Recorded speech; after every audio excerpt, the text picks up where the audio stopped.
Ladies and gentlemen, Blue Note Records. Panie i panowie, to jest Bielska Zadymka Jazzowa! How about a big hand now? Thank ya! It's such an honor and pleasure to have host the president of Blue Note Records, musician, multi-instrumentalist, producer, music director, and radio host, which makes me much calmer during this meeting, Donem Wasem. Hello. Good to see you.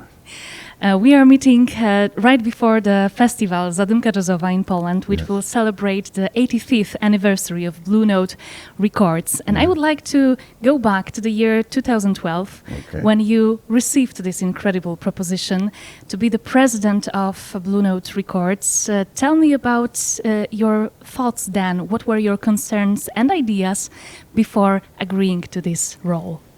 Well, first I should say that I'd been collecting Blue Note records since 1966, right? So I was thrilled to get the offer. But I was concerned because the label has such an incredible legacy. And it's one thing to be a musician, it's one thing to buy records, but it's quite another thing to be able to operate the business and keep it going to make the music. You know, if you don't run it like a business, then the music stops. So the goal was always to keep the doors open, which we've done. I'm real proud of that. Last Thursday, I talked with Nduduzo Makhatini, and we were talking about this new thing that you are doing, which is Blue Note Africa, and the meaning of it. Nduduzo is also releasing the new album this year via Blue Note Africa, and he told me about the importance of it, not only as a platform to show the music of African players, but as well to create a platform to talk about colonialism and the passage of the musicians and everything connected to that subject. Could you tell us more about it? Yes, well, once I got to know Nduduzo, and he's a very good friend now, and I produced his last album, which is coming out shortly. Once I got to know him and went to visit him in South Africa, I became aware that even though there are definitely some similarities to the music being made in the rest of the world, that there's something much deeper happening there. Everything is rooted in the cosmology of Africa, and he's always thinking of ancestors, always thinking of Earth, and it's connected to a different source than music that comes from other places. But it's, in the end, we're all humans, right? So everybody all over the world can relate to this. So just in discussing it with Nduduzo, we really thought that it would be great to spread this music to other places so that this is heard outside of Africa. So that's the goal. And it's been kind of slow building, and there have been a few setbacks, but I have no doubt we'll get this going. And in the meantime, Nduduzo's made an incredible new album, which is just with this trio who played here in Poland earlier this year. And it's really exciting to hear him in that format. He's such a generous, kind-hearted guy that he tends to feature the other musicians in his band. So when he travels with a large group, you don't really get to hear his piano playing as much as you might like to. And for the first time, you can really hear him in the trio setting and understand what a marvelous artist he is. I cannot wait to hear that, because I was in awe with the album In Spirit of Ndu, and thank you for creating Blue Note Africa, because I think we'll hear a lot. So we have some time, so if you don't mind, we will talk about some memories today as well. But before that, to close the section about the Blue Note Records, which we are celebrating, you mentioned the upcoming albums. If you could tell more about the upcoming premieres, because I know this will be the huge names for Blue Note Records and a wonderful series. Well, we have so many records coming. I hope I don't leave anybody out. Joel Ross just released a new record. Julian Lodge is coming with a new record. Charles Lloyd, 86 years old, made I think, the best record of his career last year. A wonderful album with Brian Blade and Larry Grenadier and Jason Moran, a great band. Walter Smith III's got a brand new album coming. Bill Frisell has an incredible orchestral album in the works. We haven't announced it yet, but I think it's safe to say that you've not heard the last of Wayne Shorter, who he knew that he wasn't going to be around long, and he really started mapping out a series of albums that he wanted to have released as kind of a celebration of his life. So the first of those will come out this year. New Nora Jones, coming in a couple weeks, and I think it's her finest record to date. New Emmanuel Wilkins coming. We just recorded, we have a band that's touring in the U.S. right now called the Blue Note 85th Anniversary Band. That's with Joel Ross, Emmanuel Wilkins, Gerald Clayton, Kendrick Scott, and Matt Brewer, great bass player. And they were in Los Angeles with a couple days off 2 weeks ago, so they went in the studio, made a great record that'll be coming out. Bill Charlap Trio, wonderful new album. Michelle Ndegeocello, who just won a Grammy for Omnichord Real Book, has a follow-up album to that, as musically adventurous as her last one, but this one also deals with social activism. It's based around the writings of James Baldwin, and it's a really deep, beautiful record. Talking about social activism and places that changed, I would like to go way back in time, to the place where you grew up. It's Detroit, which is a place with such a difficult history, but also with so many wonderful artists coming from Detroit. Can you tell us about growing up in that city? Oh yeah, sure. Well, it was and is a great city. There's something really special about it. I think probably because when I was a kid, it was a one industry town. It was the auto industry, right? And so everybody, my parents were both teachers, but if auto sales went down, then workers would get laid off and they'd move away with their families, and then teachers would get laid off, and then waitresses would get laid off. So everyone, even if you didn't work in an auto factory, everyone's fate was tied to this one business, right? Well, knowing that, there's really no point in putting on any airs or pretending to be something other than what you are, because everyone's exactly the same. Everyone's in the same boat. No point in renting a Mercedes to impress your friends, because they know who you are. As a result, you get a really honest and raw music that comes out of Detroit. I think it's maybe best exemplified by like John Lee Hooker, or in rock and roll bands like the MC5 or the Stooges. But it's the greatest jazz town ever. If you really go through the list of incredible musicians who came from there, just artists on the Blue Note roster like Donald Byrd and Joe Henderson and Paul Chambers and Ron Carter and Yusef Lateef and Elvin Jones and Thad Jones and Hank Jones and Tommy Flanagan and Kenny Garrett and James Carter. We have an artist now, Dave McMurray, who comes from Detroit. Jerry Allen comes.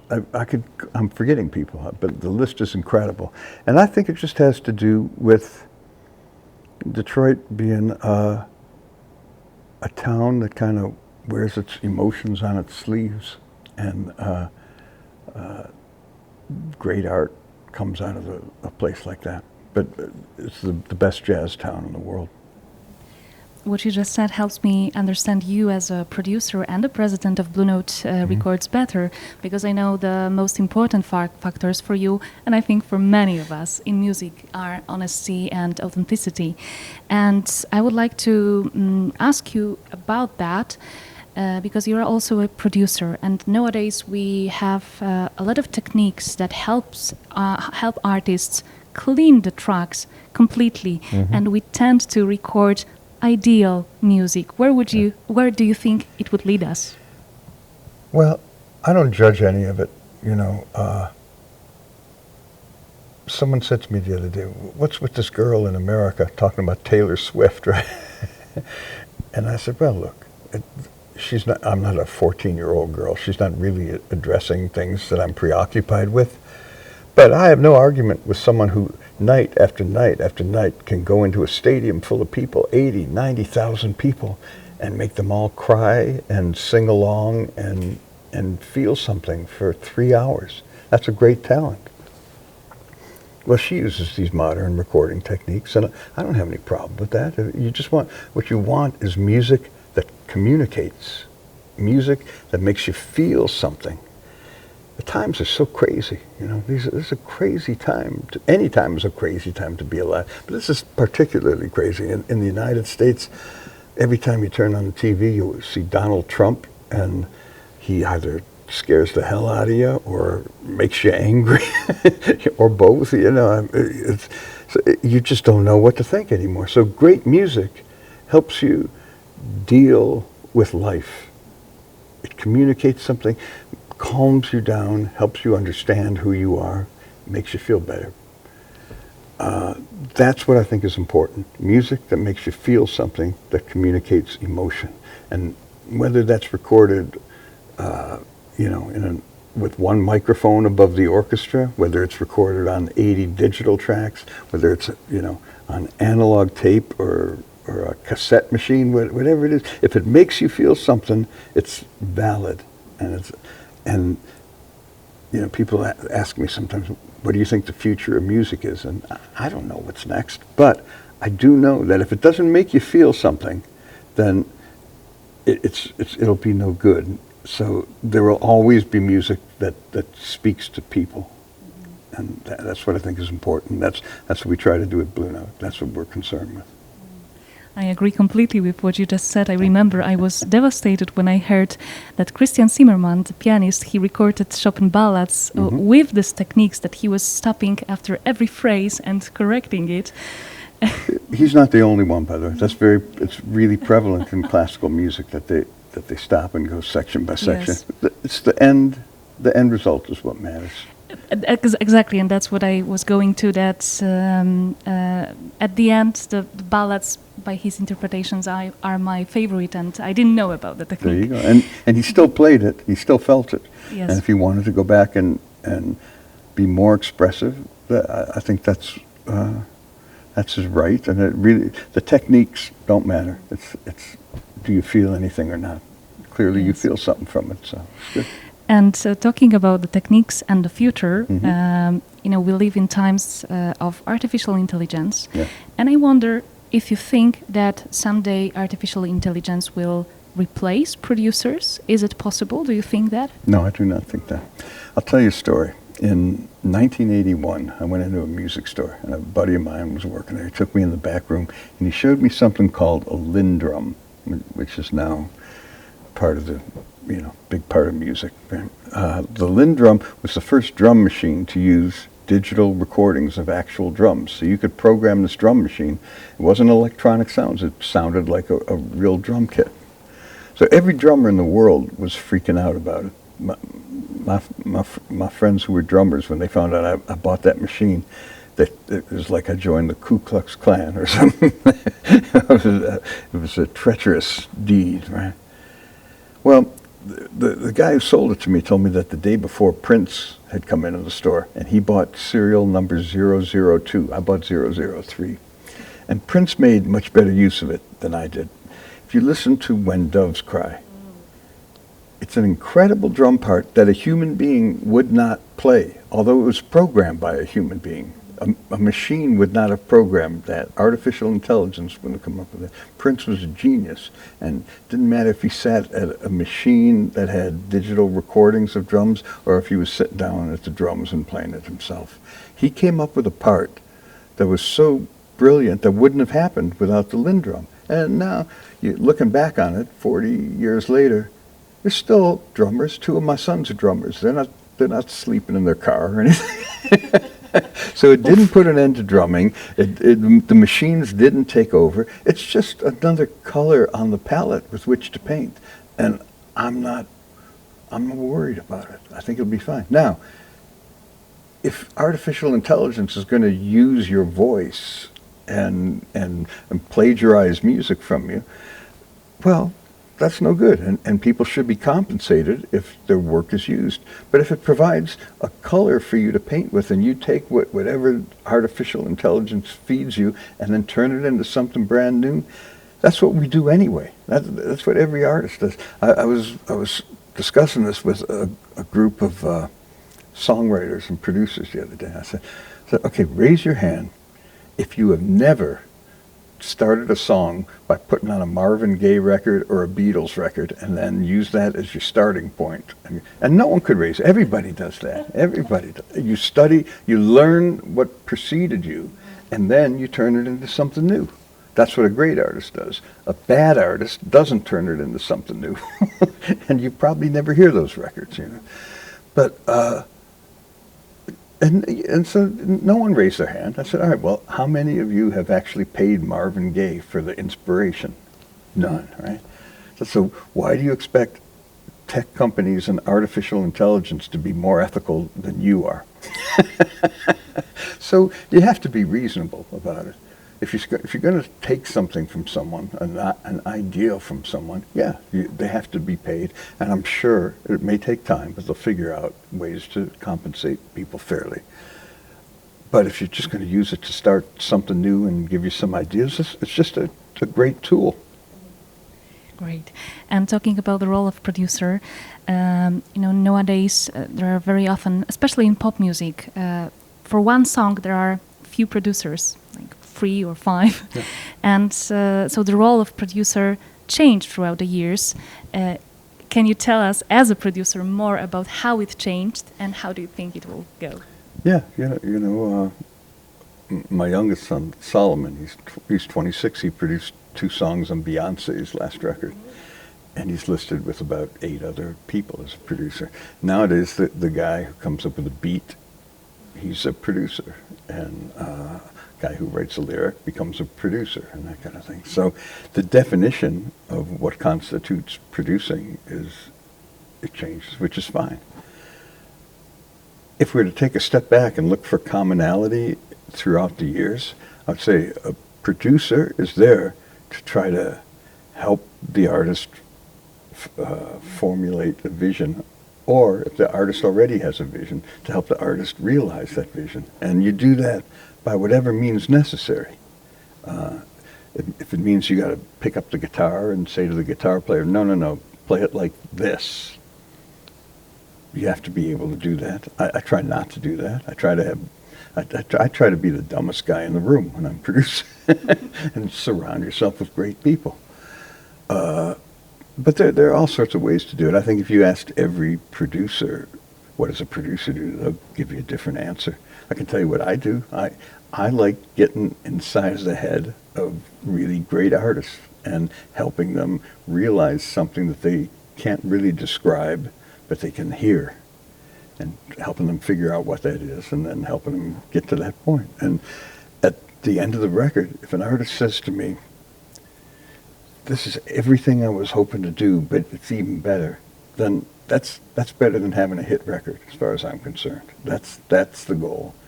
And if other people like it, even better.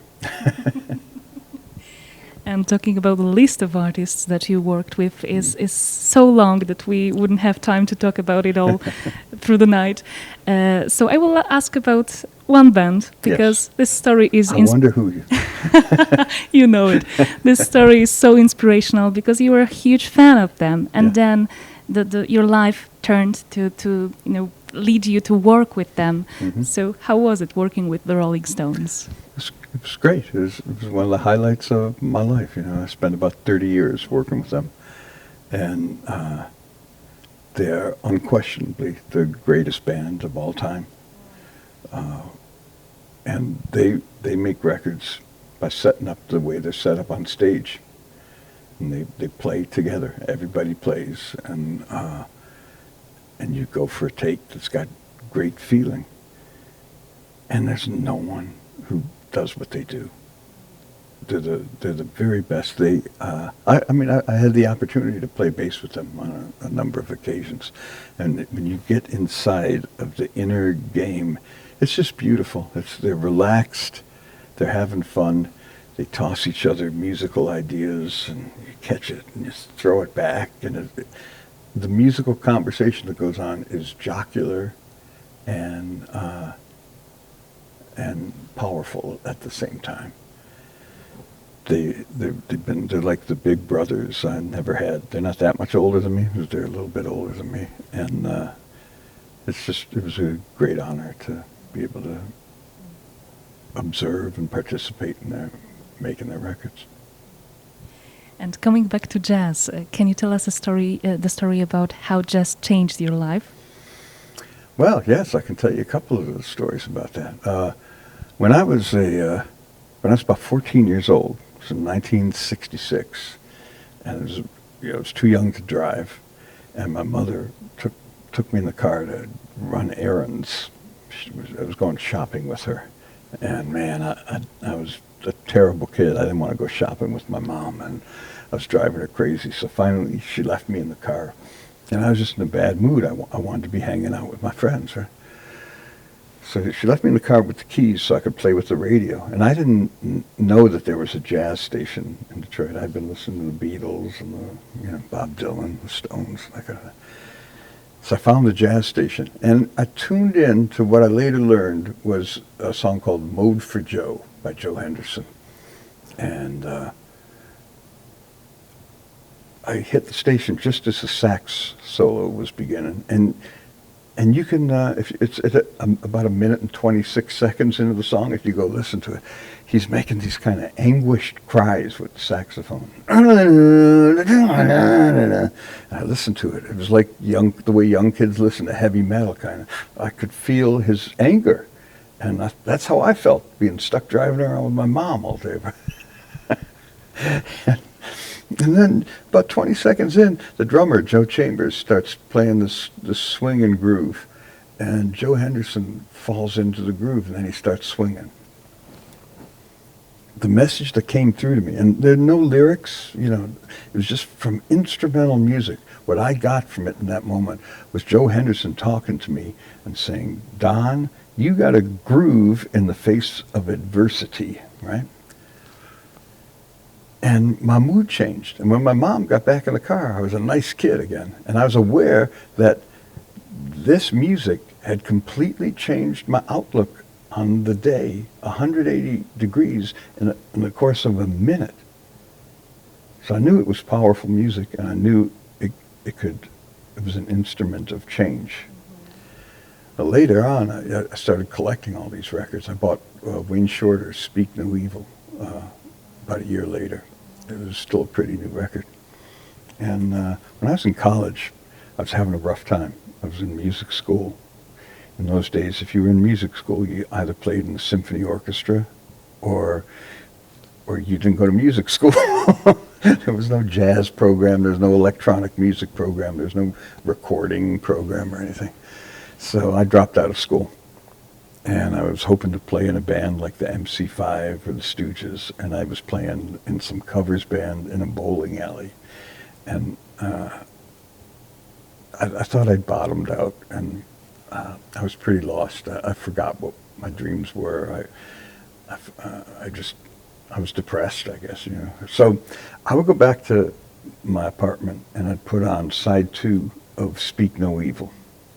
And when I'd hear it, I'd listen closely, and out of one speaker you got Elvin Jones, who's a Detroit guy, and with a little extra energy, being from Detroit, and he's swinging like crazy. He's brilliant on that album, but you can tell Elvin Jones, he's just a little too, I would call it, rambunctious, a little more rambunctious. It's perfect playing. There's nothing negative in that, but I could feel his energy, and I thought, yeah, I'm like that guy, I got that kind of power.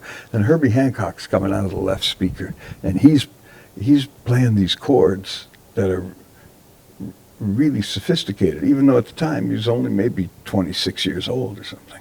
But it was clear that he had a really sophisticated grasp of harmony. And I listened to that. I thought, well, yeah, all right. I'm like Herbie too. I'm cerebral. I'm smart, so I could relate to those guys. But it was really Wayne's playing. Wayne, when I listened to that album, it was like Wayne was talking to me through the saxophone. And the way I used to visualize it was that we were walking down the street in Ann Arbor, Michigan, which is where I went to school, and Wayne was kind of like, it was almost like a video game. He was showing me how to stay out of trouble, like go to the left here, slide over, don't bump into this guy, he's going to kill you, or whatever it was, And I felt Wayne guiding me through and telling me just to chill out and be careful and flow down the street. So I didn't hear notes. I wasn't listening to his technique or anything like that. I just heard a guy speaking to me. And by the time I got to the end of that album, side 2 of that album, I would remember my hopes and my dreams. I would remember who I was, and I felt good again. The great thing about that album is that it's been, 60 years, maybe, I guess more, I don't know. And I still play it once a week. And if I have a rough day and I'm driving home in heavy traffic in Los Angeles, I put that album on, and by the time I get home, I'm feeling good again. And I was aware that this was a really noble, generous thing that Wayne Shorter was doing. He wasn't just playing notes. He was helping people. He was helping people deal with their lives because, like we said before, these are crazy times. And there's a lot of frustration, and you couple that with just the state of being human. We don't know why we're here. We don't know if we're going to drop dead in the next 10 seconds. Nobody knows anything. There's so many unanswered questions. It'll drive you crazy. If you can play some music that brings some comfort and understanding and some love and inspires gratitude and acceptance of life the way it is, that's a really noble way to spend your life. So right at that time, I decided, man, I'm going to make records that do that for people. That's a good way to go. And I've tried to do that. You don't always succeed, but you try. You are doing that, and thank you for that, because lots of albums that come from Blue Note are doing that to me and to my friends.